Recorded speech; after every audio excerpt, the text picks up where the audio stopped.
رسول کائنات صلی اللہ تعالیٰ علیہ وسلم جب دنیا میں تشریف لائے نا تو دنیا کے اندر چاروں جانب گھوپ اندھیرا تھا، کفر کا، شرک کا، ظلم کا، بربریت کا، بدعقیدگی کا، عورتوں پر زیادتی کا، بچیوں کو زندہ درگور کرنے کا، غریبوں اور لاچاروں کا مال چھین لینے کا، زیادتی کرنے، ہر قسم کا گوپ اندھیرا موجود تھا۔ نبی اکرم صلی اللہ تعالیٰ علیہ وسلم کی تشریف آوری کے بعد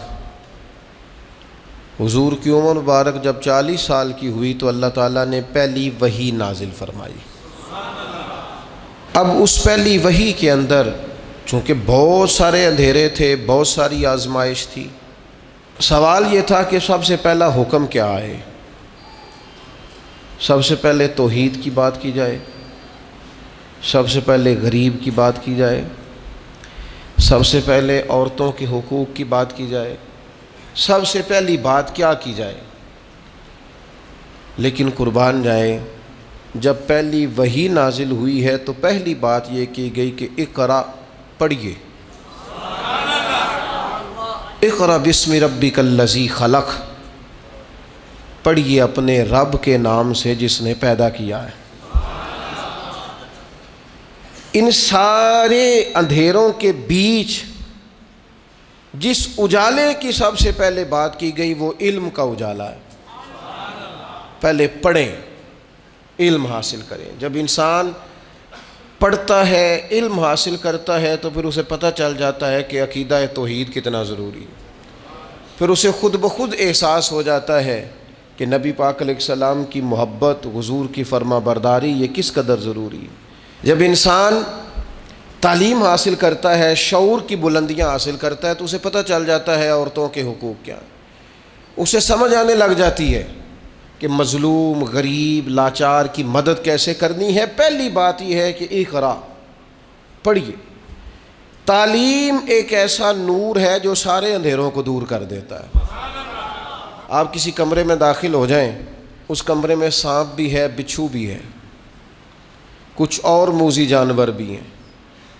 اب ایک بات تو یہ ہے کہ آپ الگ الگ محنت کریں، پہلے بچھو کو ماریں، پھر موذی جانور دیگر ماریں، پھر آپ سانپ کو ماریں، الگ الگ محنت کریں، قابو کریں۔ ایک تو یہ بات ہے، اور ایک یہ ہے کہ آپ اس طرح کریں، اس اندھیرے کمرے میں نا روشنی کا بندوبست کریں۔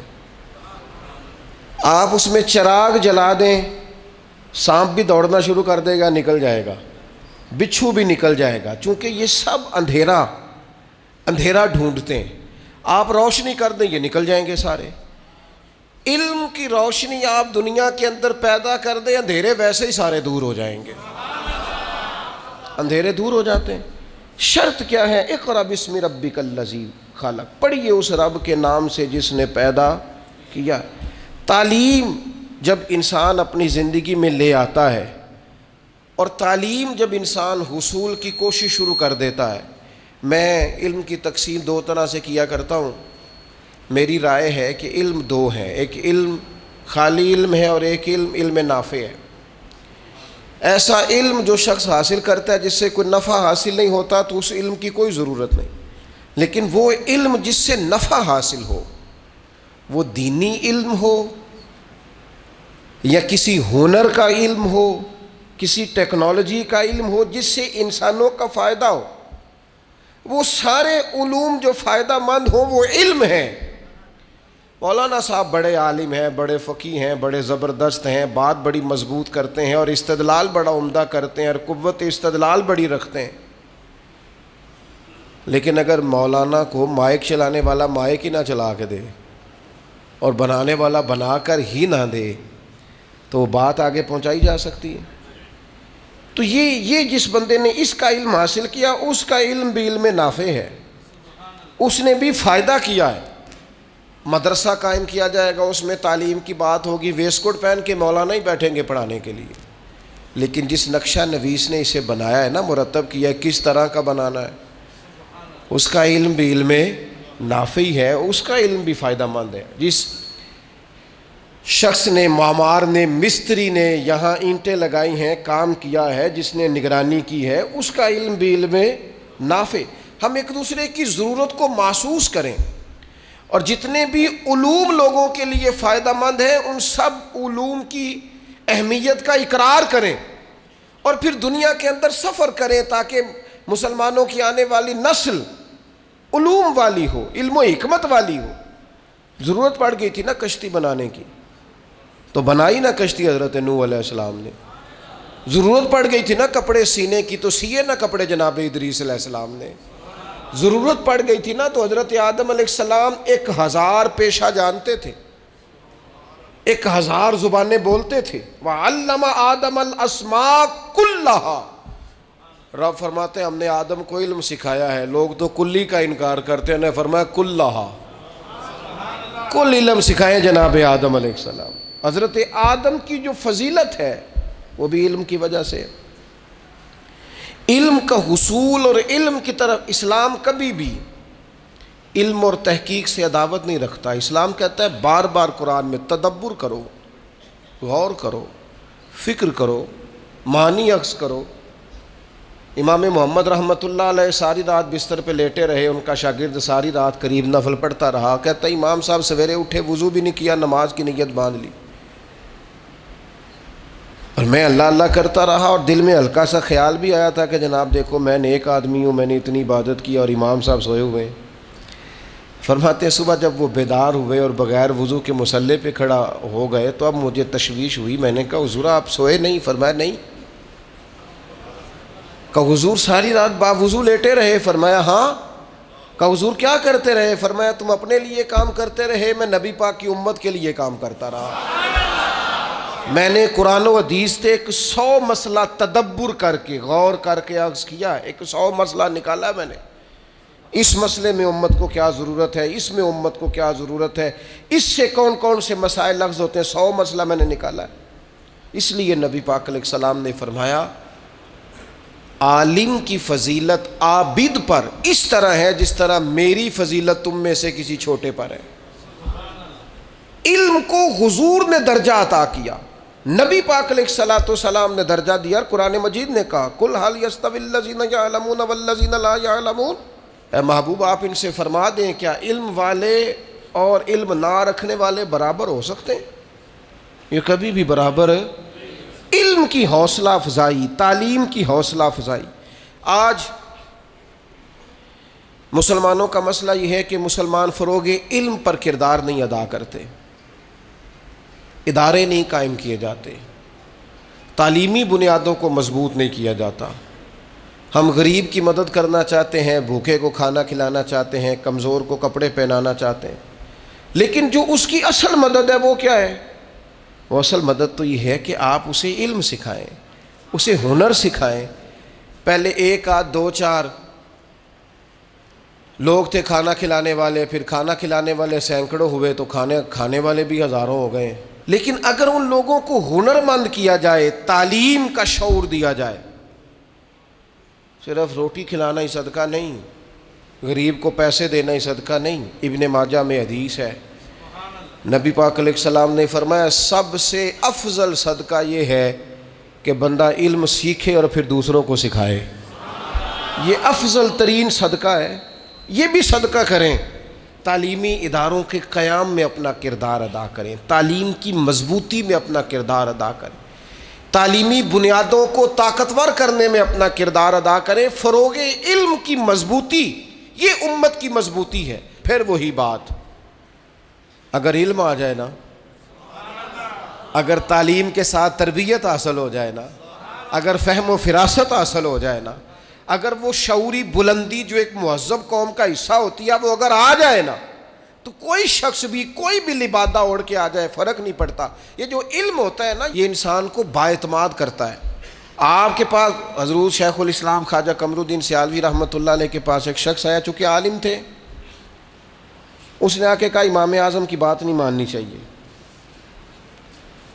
تو کچھ لوگوں کو کسی کا اعتراض سن کے غصہ آتا ہے، کچھ کو ہنسی آتی ہے کہ ہر بیچارہ دیکھو کیا کہہ رہا ہے، اس کا شعور دیکھو۔ عالم تھے نا، علم ٹھہراؤ پیدا کرتا ہے، بردباری لاتا ہے۔ فرمانے لگے کیا کہا تم نے؟ کہنے لگا جی امام صاحب کی بات نہیں ماننی چاہیے. تو خواجہ صاحب فرمانے لگے تیری یہ والی بات مان لوں؟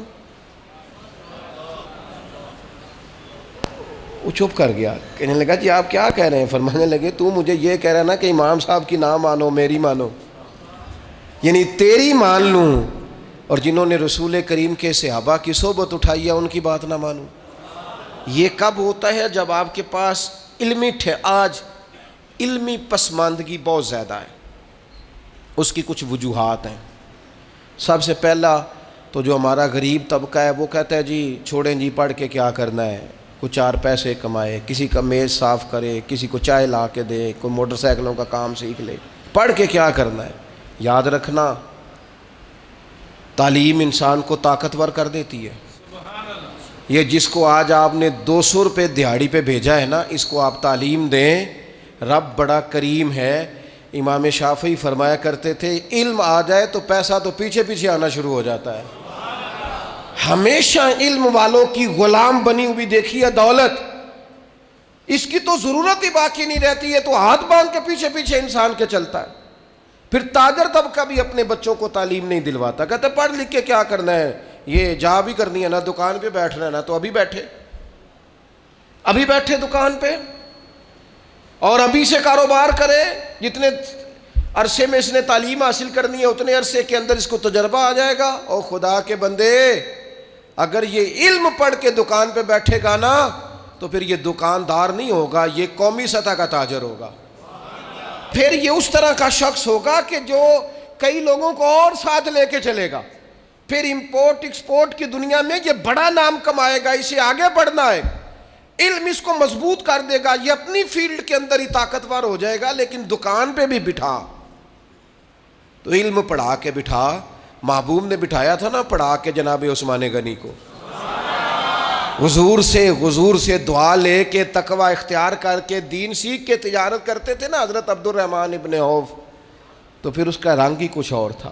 ایک تیسرا مسئلہ ہے جس کی وجہ سے تعلیم لوگ حاصل نہیں کرتے. ایک تیسرا مسئلہ ہے، وہ ہے فضول خرچی ہماری.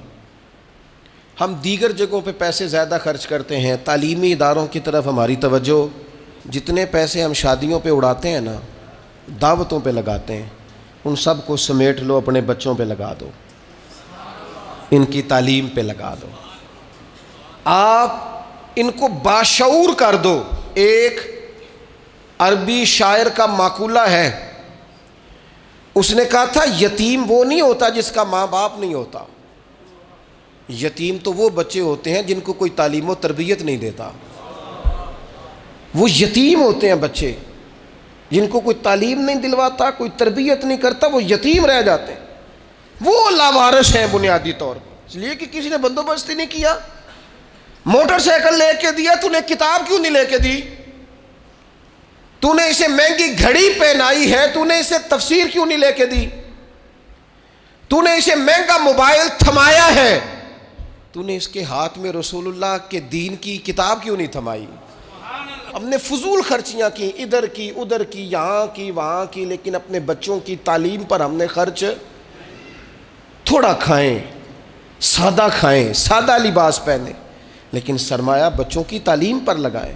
اور میں ہمارے ہاں آج کل محفلیں ہوتی ہیں، آپ محفل کرانے والے سے کہیں اللہ خیر کرے، اس کے پاس 10 لاکھ بھی ہے، ایتھے بھی جلسہ کرنا ہے، اوتے بھی جلسہ کرنا ہے. اسے کہیں مدرسے پہ پیسے خرچ کرنے ہیں، کہتے دیاں گے تو 50,000 زکوٰۃ دا عیدوں بعد. کیا مطلب؟ اب میں تو تھک گیا ہوں اس کام سے. میں کہتا ہوں جلسے تو وہ تو مطلب محفلیں تو وہ ہو رہی ہیں اور ہوتی رہیں گی، لیکن یہ عجیب بات ہے نا کہ جلسوں پہ جانے والے مولوی نعت خواں پیر وہ امیر ہوتے جا رہے ہیں اور مدرسے غریب ہوتے جا رہے ہیں. سارا کچھ ہو رہا ہے لیکن ہم وہ کام کرنے کو تیار نہیں جو اصل کام ہے، جس سے روح انقلاب برپا ہوگی. اس طرف ہماری توجہ نہیں. ادھر ادھر کا خرچہ جتنا مرضی کرا لیں. آپ دیکھ لیں کہ عرسوں اور قوالیوں پہ اور درباروں پہ اور کبوں پہ کتنا خرچ ہوتا ہے، اور مدرسوں پہ کتنا خرچ ہوتا ہے، کتابوں پہ کتنا خرچ ہوتا ہے. تو تعلیمی مزاج پیدا کریں، علم کو سپورٹ کریں، ہمیشہ تعلیمی اداروں کو سپورٹ کریں، اس طرف فروغ علم میں اپنا کردار ادا کریں. باقی نام و نمود کے لیے ادھر ادھر نکل جانا، ذاتی شہرت کے لیے کام کرنا، خدا را اس سے باہر آ جائے۔ اور ایک چوتھا سبب بھی ہے ہمارے بچوں کے نہ پڑھنے کا، وہ ہے جو طلباء طالبات کے والدین ہوتے ہیں نا، وہ بچوں کی تعلیم پر توجہ نہیں دیتے، بچوں کے سرپرست غور ہی نہیں کرتے، خیال ہی نہیں کرتے۔ مدرسہ داخل کرا دیا ادارے میں بچے کو، پھر کبھی پلٹ کے پوچھا نہیں اس کی قابلیت کیا ہے، یہ کیا پڑھتا ہے۔ میں ہمیشہ دوستوں سے کہا کرتا ہوں مدرسوں میں بچے نہ داخل کرائیں، مدرسوں کے ساتھ وابستہ ہوں، آپ آئیں اس کی معلومات کریں، اس کے بارے میں پوچھیں کیا پڑھتا ہے، کہاں پہنچا ہے، کیا کر رہا۔ لیکن یہ دلچسپی نہیں ہوتی، بلکہ بڑے احسان جتلاتے ہیں والد صاحب۔ ناراض نہ ہوئیے گا، والد کہتے ہو جی مجھے تو کام سے فرصت نہیں۔ کون سا کام؟ سال کے بعد دوستوں کے ساتھ مری جانے والا کام؟ کون سا کام؟ ہوٹلوں پہ کھانے کا کام؟ کون سا کام؟ موبائل دیکھنے کا کام؟ کس کام سے فرصت نہیں اللہ ماشاءاللہ۔ میں تو بیزی رہتا ہوں، لہذا میں بچے کے پیچھے، تو کون جائے گا بچے کے پیچھے؟ کون خبر؟ میں نے پہلے بھی کہا تھا ہم نے اپنے بچوں کو سارا کچھ دیا ہے، اعتماد نہیں دیا۔ ان کے ساتھ تو کوئی شخص اگر ظلم زیادتی کر رہا ہوتا ہے تو وہ ہمیں بتاتے نہیں، اس لیے کہ والد تو اتنا غصہ کریں گے، کہاں بات چلی جائے گی، وہ تو بات سنیں گے نہیں۔ ہمارا بچہ ہمارا دوست ہو، وہ ہم سے اپنا دکھڑا تو کہہ سکے، وہ اس کے اندر اگر کوئی پریشانی ہے تو والدین سے ڈسکس تو کر سکے، ان کو بتا تو سکے یہاں میں آزمائش کا شکار ہوں۔ لیکن وہ ہمارا مزاج ہی نہیں، ٹائم ہی نہیں ہمارے پاس، اتنا کون وقت دے کے بچوں کو یاد رکھنا۔ سب سے قیمتی سرمایہ اگر ہمارے پاس کوئی ہے تو ہماری اولاد ہے۔ میں ان خوبصورت مزاج کے والدین کو جانتا ہوں جو سالوں سے کسی دیہات میں رہ رہے تھے، پر ہجرت کر کے علاقہ چھوڑ کے شہر میں آئے۔ کس لیے آئے؟ میرے بچے پڑھ جائیں، ان کو تعلیم مل جائے۔ کس لیے انہوں نے ڈبل نوکریاں کی؟ میرے بچے پڑھ جائیں۔ تھوڑا سا بچوں کے پیچھے آئیں، ان کی سرپرستی کریں، آپ ان سے پوچھیں کہ وہ کیا چاہتے ہیں، ان کے اساتذہ کے ساتھ اٹیچ ہوں۔ یہ بچہ ہے، نرم و نازک کومپل جو ہوتی ہے نا، اس کو کئی چیزوں کی ضرورت ہوتی ہے، پودے کو پانی بھی چاہیے، اسے مناسب نمی کی ضرورت ہے، اسے سورج کی تمازت کی ضرورت ہے، اگر اس کے ساتھ کوئی جڑی بوٹی آئے گی تو وہ کاٹنے کی بھی ضرورت۔ یہ ساری ضروریات بنیں گی تو پودا بڑا ہوگا۔ ہم یہ کام ہی نہیں کرتے، بچوں کی سرپرستی نہیں کی جاتی۔ اور ایک پانچواں سبب ہے تعلیم کے عام نہ ہونے کا، وہ یہ ہے کہ تعلیم بکتی ہے، تعلیم کی تجارت ہوتی ہے، یکساں نصاب تعلیم نہیں، یکساں معیار تعلیم نہیں ہے۔ تین چیزیں ایسی ہوتی ہیں جو کسی قوم میں کبھی نہیں بکنی چاہیے۔ ایک قانون، ہر شخص کو اس کے دروازے پر انصاف ملے۔ ایک صحت، کوئی کمپرومائز نہیں، کبھی کسی کی صحت پر سودے بازی نہ کریں۔ میں بڑے درد سے کہتا ہوں، صحت اور میڈیکل سے وابستہ لوگوں کے ساتھ تم جب کسی سے پوچھتے ہو نا کہ تمہارا علاج ہونا ہے، کتنے کو پیسے خرچ کر لو گے، جب تم یہ سوال پوچھتے ہو تو کبھی سوچتے ہو کہ اس جگہ اگر میرا کوئی اپنا ہوتا تو پھر بھی میں اس کی صحت پر تجارت کرتا؟ سوال پوچھتے ہو کتنے کو پیسے آپ خرچ کر لیں گے؟ اماں جی کو بڑا ہے، کوئی گھر میں کماتا ہے، نہیں تو پھر میں آپ کو سرکاری ہاسپٹل کا ایڈریس لکھ دوں، آپ وہاں چلے جائیں۔ کچھ تو خیال کریں، کچھ تو سوچیں۔ صحت پر بھی کمائی کی جائے گی، قانون پر بھی اور تعلیم کو بھی بیچا جائے گا۔ وہ عالم، وہ واعظ، وہ خطیب جس نے الف با تا سا سے لے کر بخاری شریف تک مفت پڑھا ہے استادوں سے، اسے کو کہتا ہے تقریر کرانی ہے تو کہتا ہے 40,000 ہے تمہارے پاس، تو 40,000 دے کے پڑھا ہے؟ تو نے پیسے دیے ہیں پڑھائی کے؟ یہ مزاج ختم کریں، تعلیم کو کبھی نہ بیچیں۔ تعلیم جب تک اس بنیاد پر نہ ہو ہم نے خیر خواہی کرنی ہے۔ ہمارے استاد صاحب فرمایا کرتے تھے طلباء سے فرما برداری کا بھی لالچ پیدا نہ کرنا، اس بات کا بھی لالچ پیدا نہ کرنا کہ یہ تمہارے جوتے اٹھا کے تمہارے سامنے رکھیں گے، انہیں خالص اللہ کی رضا کے لیے پڑھانا، رب تمہارے دلوں میں نور پیدا فرما دے گا۔ تعلیم کو تجارت بنا لیا گیا ہے، مزاج نہیں ہے۔ اب جس کے پاس پیسے ہیں وہ مہنگے ادارے میں اپنے بچوں کو پڑھا لے، جس کے پاس نہیں ہے، سرکاری بلڈنگیں بڑی بڑی ہیں اسکولوں کالجوں کی، لیکن وہاں اگر معیار کو ٹھیک کیا جائے، وہاں اور یہ جتنے لوگ بعد میں بڑا کالج بناتے ہیں نا،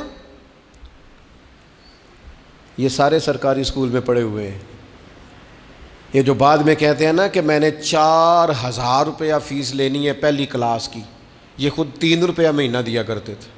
یعنی یہ جو آج کہتے ہیں نا جی تمہاری داخلہ فیس جو ہے وہ جانی ہے تو فلاں کاغذ بننے ہیں تو 40,000 جمع کرا دو، اور باپ بیچارہ کہہ رہا ہے قسطیں نہیں ہو سکتی، 2-4 قسطیں نہیں ہو سکتی. ان کے اپنا داخلہ 419 روپے گیا تھا جب انہوں نے میٹرک کیا تھا.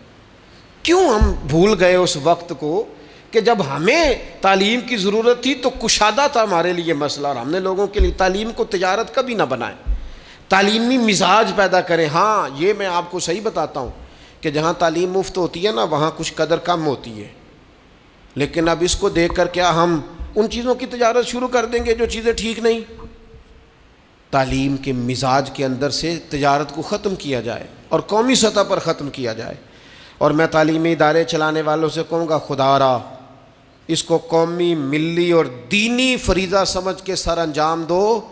تم ان طالب علموں کی خدمت تو کر کے دیکھو، اللہ تمہارے دل کو راحت کتنی عطا فرماتا ہے، اللہ تمہیں سکون کتنا دیتا ہے. تم ان کے لیے آسانیاں فراہم کرو، بندوبست کرو، کوشش کرو، وسائل جمع کرو، جد و جہد. یہ بڑا مشکل کام ہوتا ہے، بڑا مشکل کام ہوتا ہے کسی کو جا کے یہ کہنا کہ میرے مدرسے کے ساتھ تعاون کر، اور اپنی جو آپ کی پرسنالٹی ہے اس کو کمزور کرنا، اور کسی کو تعاون کس کے لیے کرانا؟ ادارے کے لیے، اپنی شخصیت کو تھوڑا سا کمزور کر کے. لیکن کام بڑا اونچا ہے، ڈیوٹی بڑی اونچی ہے. تو اپنے مزاج کے اندر، اور سب سے اہم اور ضروری بات ختم کرنے سے پہلے ہم خود سارے علمی ذوق پیدا کریں. ہماری اپنی طبیعت ہو کہ ہم نے علم سیکھنا ہے. جب ہم خود علمی ذوق پیدا کریں گے، مزاج علمی بنائیں گے، طبیعت علمی بنائیں گے، تو آپ یقین کریں کہ خود بخود علم پھیلے گا. نبی پاک صلی اللہ تعالیٰ علیہ وسلم کے کبار صحابہ جو تھے ان کا مزاج علمی تھا، ان کی طبیعت علمی تھی. حضرت سیدنا جابر ابن عبداللہ رضی اللہ تعالیٰ عنہ کو پتہ چلا، اب انہوں نے بھی حضور کے سامنے وقت گزارا تھا، ان کو پتہ چلا کہ مصر میں ایک صحابی ہیں حضرت عبداللہ بن انیس رضی اللہ تعالیٰ عنہ، ان کے پاس حضور کی ایک حدیث موجود ہے. تو حضرت جابر ابن عبداللہ نے نیا گھوڑا خریدا، اس پر آپ نے کجاوا ڈالا اور اسپیشل سفر طے کر کے نا تو مصر گئے. پہلے تو دروازے پہ دستک دی تو باہر جو آیا اسے جا کے کہنے لگے ان سے کہو جابر ابن عبداللہ ہیں مدینہ شریف سے. حضرت عبداللہ ابن انیس کو اندر جب خبر ملی وہ آیا تو فرمایا جاؤ جا کے دوبارہ پتہ کرو واقعی جابر بن عبداللہ میرے گھر آ گئے، جا کے پتہ کرو سماعت نے صحیح سنا ہے. تو باہر جا کے سنا، کہا جی وہ واقعی وہ دوڑے آئے، کہا جناب اتنی مہربانی. کہنے لگے مجھے کسی نے بتایا تھا کہ آپ کے پاس سرکار کا ایک فرمان ہے اور جو میں نے نہیں آج تک سنا، تو لہٰذا میں وہ حدیث سننے کے لیے مدینے سے آیا ہوں. انہوں نے کہا جناب آپ تشریف لائیں، بیٹھیں، چائے پانی کھانا آرام. کہنے لگے نہیں یار کھیتی باڑی کرنے والا ذمہ دار آدمی ہوں، ٹائم میرے پاس اتنا نہیں ہے، بس تو مجھے نہ میرے حضور کا وہ فرمان سنا. انہوں نے نبی پاک کی وہ بات سنائی، وہ پھر گھوڑے پہ بیٹھے اور مدینہ طیبہ تشریف لے گئے. آپ میری بات کو سمجھیں، یہ جب ہمارا مزاج ہوگا نا، یہ ہمارا مزاج ہوگا. ہمارے ہاں چونکہ جمعے والے دن مفت بیان ہوتا ہے، لہذا بیچارے خطیب صاحب کوئی ڈیمانڈ نہیں کر رہے ہوتے، صرف اتنا کہہ رہے ہوتے ہیں ٹائم پہ آ جایا کرو، کچھ نہیں، صرف ٹائم پہ. لیکن وہ ٹائم پہ کیا آنا ہوتا ہے، بعض مساجد میں نے دیکھا ہے جو آ جاتے ہیں وہ بڑے پریشان ہوتے ہیں، وہ بیچارے گھڑیاں دیکھ رہے ہوتے ہیں کہ مولانا صاحب آپ حدیثیں سنا رہے ہیں اور اتنا ٹائم آپ نے لگا دیا، میں تو مصروف بڑا ہوں. مطلب آپ کی روایتیں سناتے سناتے اگر 15 خبریں رہ گئی تو وہ تو پتہ نہیں ملک میں کیا ہو جائے گا. آپ کے خبریں سننے، دیکھنے، تبصرہ کرنے سے کوئی انقلاب آنے والا نہیں ہے. اپنی زندگی میں مزاج علمی بنائیں، ذوق علمی بنائیں، جو سیکھیں اسے یاد کریں، اسے لکھیں. لوگ آتے ہیں نا اکثر فرماتے ہیں، تو میں ان سے کہا کرتا ہوں کہ تقریریں ہم نے بڑی سن لی ہیں، اب تو انہیں یاد رکھیں، آگے پھیلائیں اور ان پر عمل کریں